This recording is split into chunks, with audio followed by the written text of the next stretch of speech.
As we've reached episode 20 of the Peace Love Moto podcast, well, I'm having a ball. I'm really enjoying this because folks who ride motorcycles and even folks who don't tell me they like it, and that just means the world to me. Thank you very much for the positive feedback. I especially hope that you enjoy this 20th attempt to shed a positive and meaningful light on the sport that you and I love, riding motorcycles and spending time outside and meeting strangers along the way. Now, with the podcast being streamed on several outlets, including Apple Podcasts and Google Podcasts, Audible, iHeart Radio, and several others, again, I just want to say thank you and take this podcast to reflect on where we've been and where we may go. So if you're ready, stay tuned. Thanks so much for being here. Recorded in beautiful Loveland, Colorado. Welcome to Peace Love Moto, the podcast for motorcyclists seeking that peaceful, easy feeling as we cruise through this life together. Are you ready? Let's go.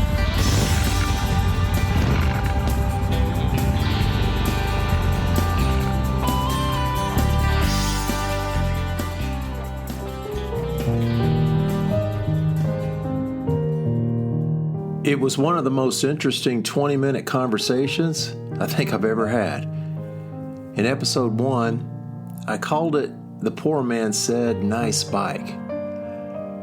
I was on a solo ride along Route 66, and I intended to visit every town mentioned in that classic song, that Get Your Kicks on Route 66.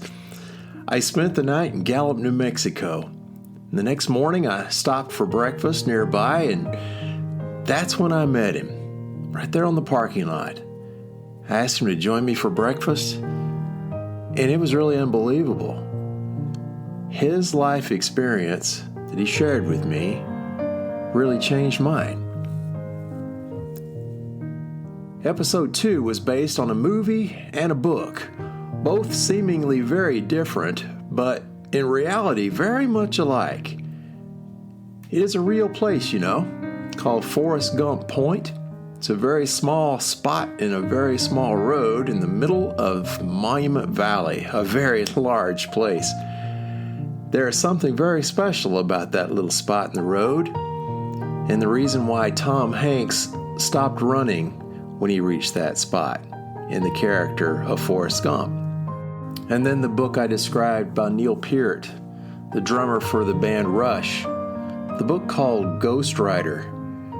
It was all about the healing power of the open road, the same kind of open road that you find out there at Forrest Gump Point in the middle of Monument Valley. It was about getting lost and at the same time finding yourself. Episode 3 was about the power of nature. It's about getting acquainted with Mother Nature herself, you might say. As a tour guide in Rocky Mountain National Park, I've had the first-hand opportunity to see the power of Mother Nature. Having the opportunity to quote from a song from James Taylor that opened the eyes of many people as they were there and just experiencing the reality of Mother Nature. One man, I believe he was from Chicago, confiding to me that he felt the presence of God there. Wow. Getting in touch with your Creator. Now that's amazing. Episode 4 took me back to my childhood. It was the movie called On Any Sunday, and that little mini bike that I got when I was about 11 years old that set the trajectory for my life. I'm convinced of that. In the movie On Any Sunday, there was a song sung by Sally Stevens. It's about the pure joy of riding. It's about flying, as she describes it. Yeah, that was an influential little movie, On Any Sunday. In episode 5, we played a few mind games. Is it possible to disappear? Is it possible to disappear? I believe that we proved that yes, you can. The longer that we ride, the more miles we cover. It confirms that. In episode 6, It's a detailed description of a motorcycle route that I love and have taken possibly hundreds of times. I call it the Peak to Perk Tour because it links my favorite mountain coffee shops together. Get it? Peak to Perk? I'm sure you do. Episode 7 was especially tough. Admittingly, it was a little bit hard to record. I had badly injured my hand that week, my right hand, in an accident here at home. And that's when I'd learned, after surgery, that I was going to have to be off a motorcycle for not weeks, but months. That was crushing. Yeah, that was hard to hear. But it was still such a joy to share my appreciation for those who stepped up to take care of me physically and mentally, especially my wife, Karen. I love you so much, honey. Episode 8 was on 2 widely different topics. I sometimes question why I combined them together, but I decided to go for it. I shared the story of meeting a stranger on the road and the complete shock of the things he had to tell me and what had happened to him just 2 weeks before. Unbelievable. Another subject was George Harrison of the Beatles. George's song, Give Me Love, where he said, give me love and give me peace on earth. I thought that just so closely matched the name of my podcast that I felt compelled to include it. And I'm really glad that I did, because he mentions in the song, he said, give me hope and help me cope with this heavy load. And honestly, that's what I felt at the time, because of my hand injury and having to stay off the bike. Felt like a heavy load, but it was quite comforting to me to share that. Episode 9 was focused on the global fundraiser called the Distinguished Gentleman's Ride and a song that I coupled with it by Glenn Campbell. I said, Glenn Campbell sang, you've got to try a little kindness and just let your light shine for everyone to see.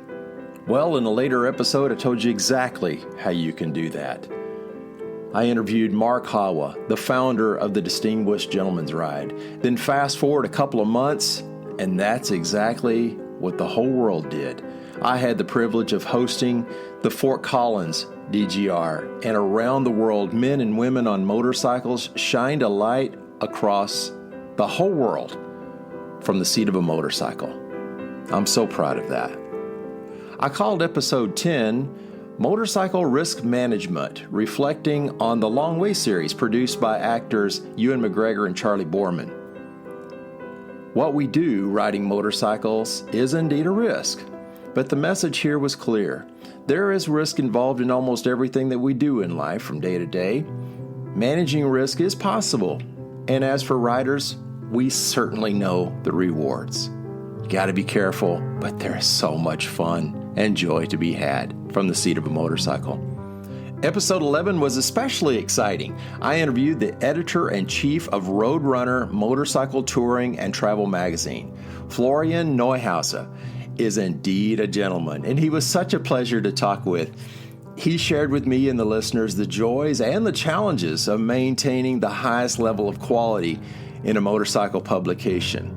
I'm a longtime subscriber and can tell you firsthand that this is a really good publication. I enjoy getting it every month. It's such a pleasure to read and see the beautiful photography within it. Episode 12 is one that I called Close Calls. I shared a real-life route with a made-up near-miss accident. I think it's one of the more emotion-filled podcasts that I've created thus far. In episode 13, I reflected back again on Ewan McGregor and Charlie Borman and their travels with a focus on their inspiration, who is Ted Simon. Ted traveled by motorcycle around the world when he was in his 40s and again when he was in his 70s. It's called The Unexpected because it's about the importance of looking forward and not so much on looking backward. While many of us had wonderful experiences in years past, there were also challenges that came along and ones that maybe we wouldn't want to repeat. So living in the here and now and looking forward down the road to the mysterious future is probably where we really ought to be. Episode 14 was very, very special. I interviewed a very good friend of mine, one of my riding buddies, Martin Bates. This was just a casual conversation literally across my kitchen table with Martin with the microphone between us. Martin is a very good rider, and he's even a better friend. As of this recording, Martin and his wife Janie are out supporting the First Nation people in the Pacific Northwest. They give from their heart, and that's so appreciated. And they happen to be motorcycle riders too. Episodes 15 and 16 are a two-part interview with my other hero, Mark Hawa, the founder of the Distinguished Gentleman's Ride. Many people in this world have a kind heart, while others are gifted with great ideas, but one man was fortunate enough to have both, and that's Mark. And he started a global social movement. Episode 17 was a time to pause and reflect on how very, very lucky, how very, very blessed we are as motorcycle riders. I called it the gift in the garage. What does the movie Lawrence of Arabia have to do with all this? There is a connection. You'll just have to listen and find out. That was episode 17. Episode 18 was about the value of working with your hands and doing your own maintenance as much as you can to whatever extent you can. It's based on a book that's called Shop Class as Soulcraft. Very, very interesting. And then finally, in episode 19, we celebrated the Fort Collins, Colorado Distinguished Gentleman's Ride. I was so blessed to have had the opportunity to host this event. Even though I was unable to ride due to my hand injury, it was such a joy to be with the ladies and gentlemen of a common heart, those who cared about others and also who happened to ride a motorcycle. I'm so grateful to my family, to my wife and son who supported this event. So here we are at episode 20. We've reviewed the past, but we don't know what the future is like, what it holds for us, and that's okay. The news I received this week from my physical therapist is that the odds are good that I'll be able to ride my motorcycle sooner than I thought, possibly by the end of this month. We'll see. But I'm so excited for that, just beyond belief. I want to thank you again for traveling along with me on this journey through these past many weeks, and we'll just see what's ahead for all of us. Thank you for listening. I wish you peace. I wish you love.